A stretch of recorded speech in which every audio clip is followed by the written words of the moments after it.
Banyak yang bercerita bahwa pikiran negatif tiba-tiba datang sendiri ke dalam pikirannya. Akhirnya membuat hidupnya menderita, takut, cemas, berlebihan.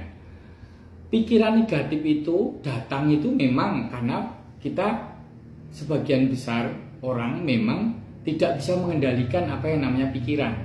Pikiran itu mirip anjing liar, bisa lari kemana-mana. Bisa juga pikiran itu ibarat rumah yang kosong, apapun bisa masuk ke situ. Kalau rumah itu tidak punya pintu, itu hal yang manusiawi.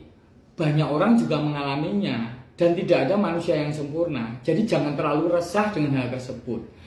Jikalau pikiran negatif terlalu banyak datang, kita harus mengenali ciri-ciri pikiran negatif tersebut. Pikiran negatif itu sebenarnya bahan bakunya itu dari apa yang kita pikirkan sebelumnya, apa yang kita browsing, apa yang kita dengar dari konten, apa yang memang sengaja kita cari-cari dengan bertanya kepada tetangga, berkeluh kesah tentang masalah hidupnya atau penyakitnya. Apapun yang masuk, informasi entah dari tetangga, dari konten itu, akhirnya menjadi bahan baku yang buruk. Dan ketika kita terlalu sering mengisi pikiran kita dengan hal-hal negatif, dengan browsing tiap hari, dengan kepo, dengan penasaran, akhirnya pada suatu saat kita itu ibarat rumah kosong.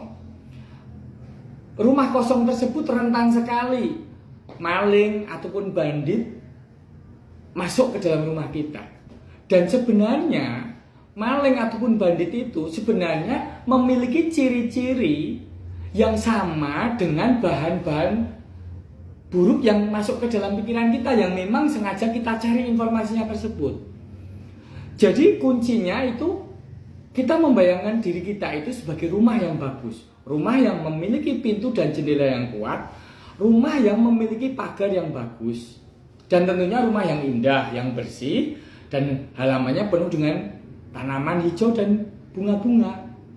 Ketika kita bisa menganalogikan diri kita sebagai rumah yang sehat, jiwa dan raga, tentunya kita tidak akan membiarkan khayalan-khayalan palsu yang bahan mentahnya itu dari apa yang kita cari dari informasi-informasi negatif tadi, itu masuk seperti tamu tidak diundang atau sebagai maling di tengah malam.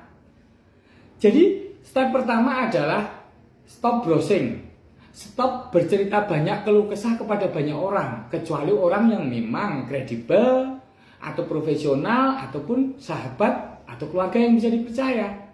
Karena akan lebih banyak masukan-masukan negatif ke dalam pikiran kita. Terus step kedua, kita harus memiliki pintu yang kuat.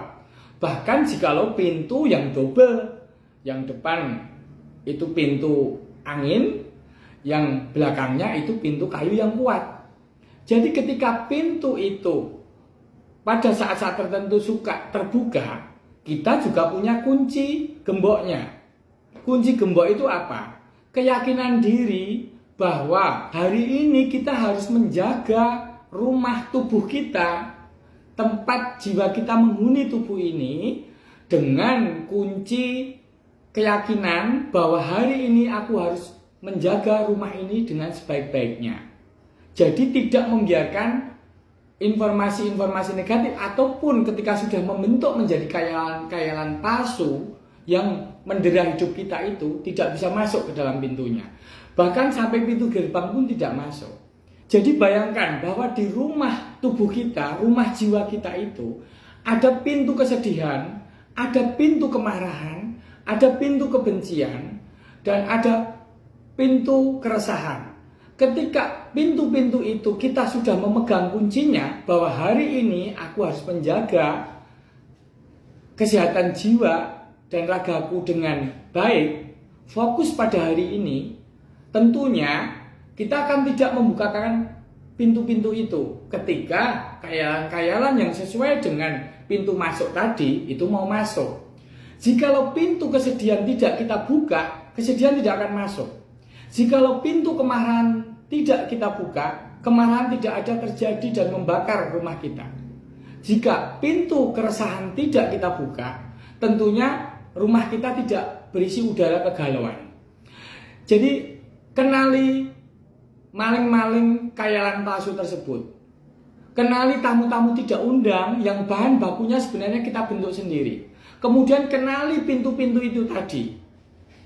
Dan kemudian kenali bahwa kunci supaya pintu ini bisa kita kendalikan adalah bahwa dengan mensyukuri hari ini dan meyakini bahwa hari ini kita melakukan yang terbaik untuk hari ini. Ketika kita sudah melakukan yang terbaik untuk hari ini, tentunya masa depan akan lebih baik. Itu secara hukum alam akan berlaku seperti itu.